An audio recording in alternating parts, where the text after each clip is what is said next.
The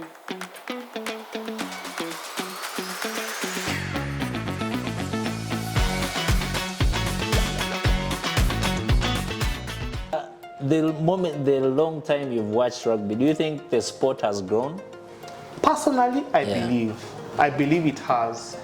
Like from since when you started, you've been to Impies, you're a Cobs fan now, and you now like Cobs is your team. You've watched Heathens, you've watched Pirates, coming through the fold and being a good team. You think it has grown, or let me bring it we are still somewhere here? We are here. Yeah. But let me bring it. The little growth that has happened has come from inside the clubs. Yeah. I don't think the leadership of old. Yeah. I don't think the leadership of old has done enough. That you want to say, union isn't doing enough to grow the sport. The union of old. Of old, yeah. I feel like what they did most of the time was to consolidate what we have. Yeah. As a sport. That's what I believe. It's my opinion. Yeah. Consolidate what we have as a sport. Whereas I have to make mention, this new union, this current union, has made strides to increase the number of women playing rugby. Yeah. Growing the women's sport side of the sport. Yeah. Sevens has been our flagship part of rugby in Uganda, but you see even 15s, they've brought back that relationship they had. Kudos to Alex Mobiru and everyone who have brought back that relationship we had with Bulls. You get. We have their partnerships, like trying to grow the game. Grow the game. They changed the league format and we fought it, but it might be working better. Yeah. You get. So but on that first pause, why do you think this new format is better than the old format we are playing home and away? Yeah, by far. Why? Why do you think so? We've never had this competition in rugby. Really? I was talking to one of the senior players, also a captain. Yeah. He told me in all his years, and he has been around. Yeah. In all his years, he has played rugby and been involved in club rugby. It's the most competitive the league has been. Do you think maybe we are seeing like kind of odd results in the season, whereby in Uganda Cup Eagles beat Pirates, Hippos drew with Heathens in the league. Do you think maybe it's getting close in competition? A bit of both. A bit of them getting closer, but also the big teams having some issues here and there. Yeah. But I must say, like if I mention a club, say like Rhinos, we saw Rhinos come up slowly.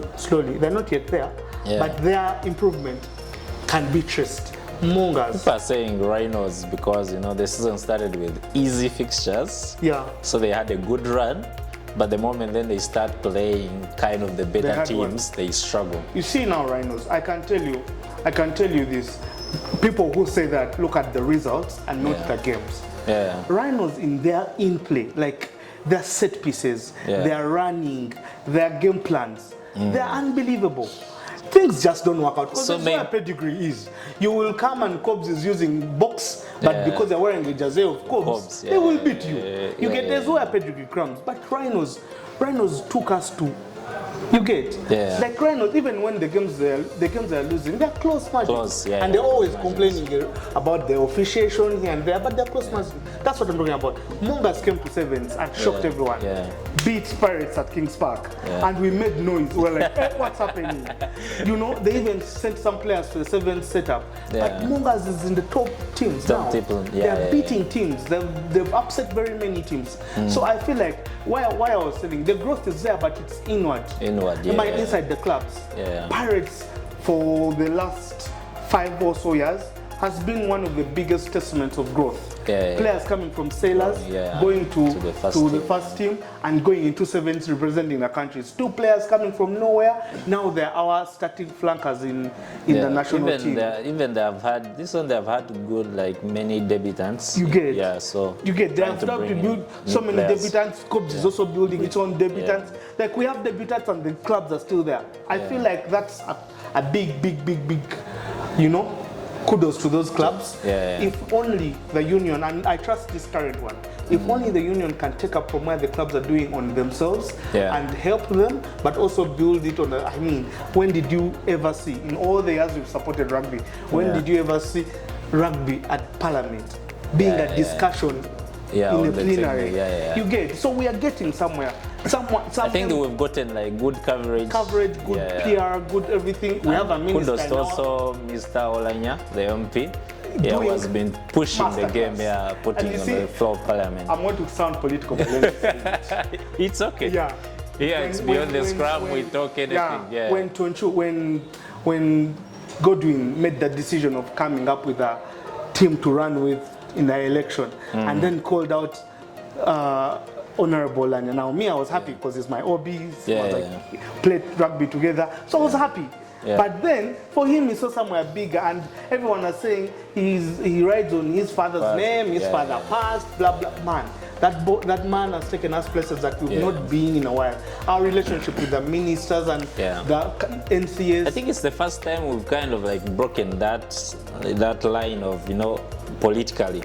Like there's someone who is representing the game, someone who watches the games, someone who has a connection towards the game. And it's unbelievable. Emmy, a minister stood in plenary and said, rugby is the one sport that sells the country more. No one in their world would ever speak about rugby ahead of football.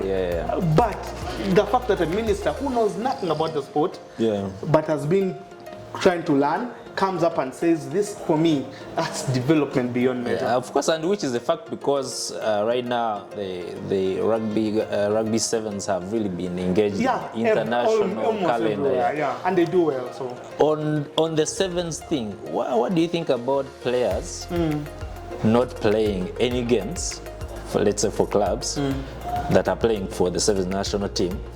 What do you think about that? Don't you feel like sometimes it takes away some preparation, or is it the risk of injuries that, I can't speak to Tobart's mind, Coach Tobart, but maybe it could be injuries. Maybe it could be injuries. Maybe it could be no enticement to play on the local scene. Because, for example, if I am a sevens player in another life, if I am a sevens player and I'm earning a sizable amount of money in sevens, and I'm earning guys are saying, oh, sevens guys are playing sevens because they are securing the bag, which is a bit true. Even if it was very true, what's the problem? We all secure the bag. But you see, if I come for the first time, okay, not for the first time, for a long time now, those players put their bodies on the line for club and for country and for sport, and they get paid.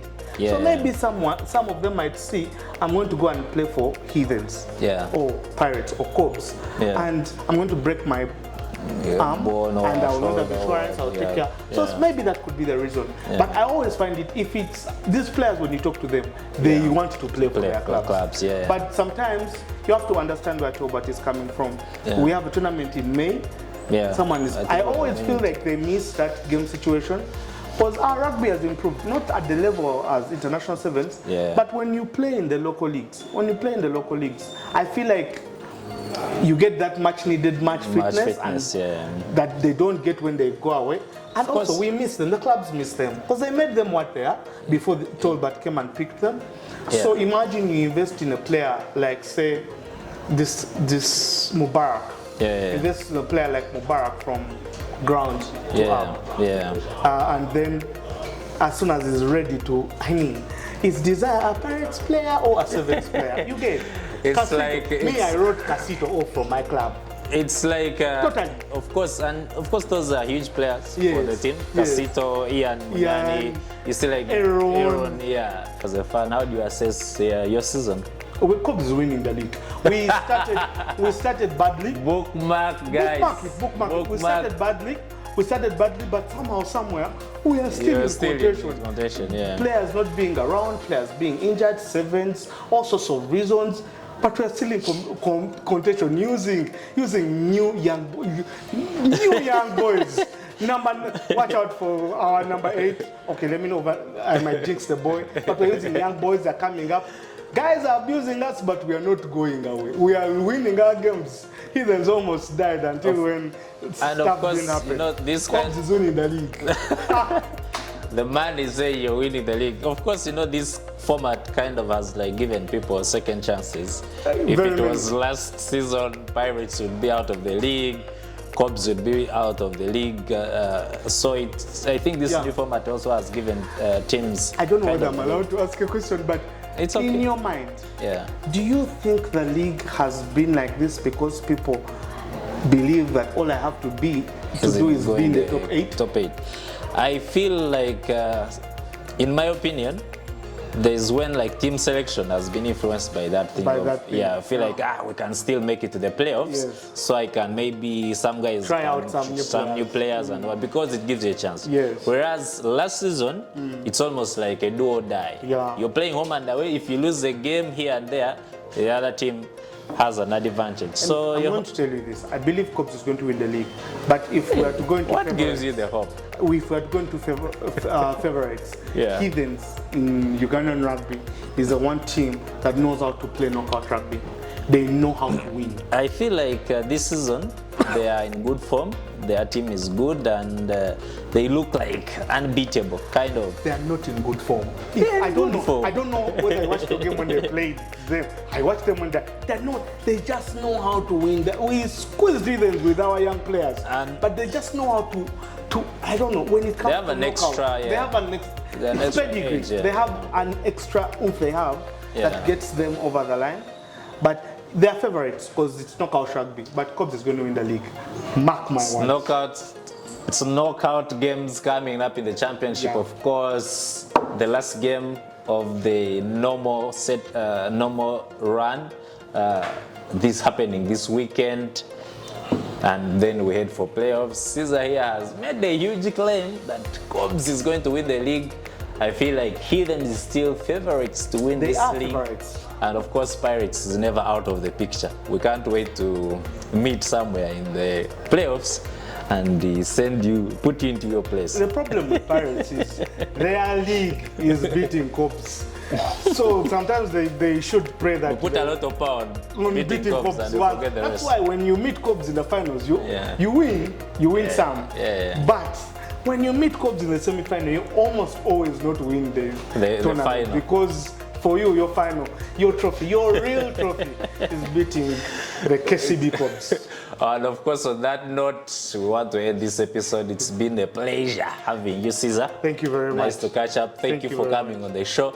Yeah. Hope to see you even in the future, always. Yeah. And guys, don't forget to subscribe to our YouTube channel, Beyond the Scrum, and of course, check us out on X, also on Twitter, former Twitter, at Beyond the Scrum. I've been your host, Emmy. See you next time. Enjoy. Ciao.